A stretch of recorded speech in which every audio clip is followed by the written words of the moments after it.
Helicopter miss అయ్యిందని చెప్పి అందరం ఆందోళన చెందుతున్నాం. రాజకీయ పార్టీలకు అతీతంగా, కులాలకు అతీతంగా, మతాలకు అతీతంగా రాజశేఖర రెడ్డి గారు హెలికాప్టర్ మిస్ అయ్యింది, ఏమయ్యారు, ఏం జరిగిందని చెప్పి అందరం ఆందోళన చెందుతున్నాం.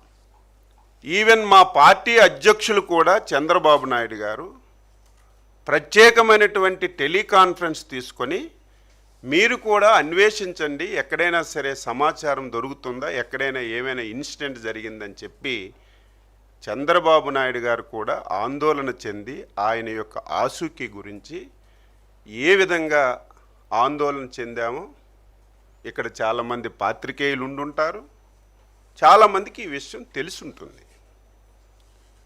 రాజశేఖర రెడ్డి గారు చనిపోయే సమయంలో నువ్వు ఎక్కడున్నావో చెప్పవలసినటువంటి బాధ్యత నీకుంది. ఆ సమయంలో ఇతర రాష్ట్రాల్లో నువ్వు ఉండవలసినటువంటి అవసరం ఏమొచ్చిందని చెప్పి నేను అడుగుతున్నాను. ఆ సమయంలో పోలవరం టెండర్లు చనిపోయిన రోజునే 100 కోట్ల రూపాయలు టెండర్లు ఆన్లైన్లోకి ఎక్కించి టెండర్లు పిలిచినటువంటి పరిస్థితికి ఆన్సరు నువ్వు చెప్పవలసినటువంటి అవసరం ఉంది. దీనన్నింటికీ మించి అందరం ఆందోళన చెందుతుంటే ఏమయ్యారో ఆచోకీ మనకు తెలియటం లేదని చెప్పి ప్రతి ఒక్కరూ అదే ప్రయత్నంలో ఉంటే నువ్వు చేసిన పనేంటి?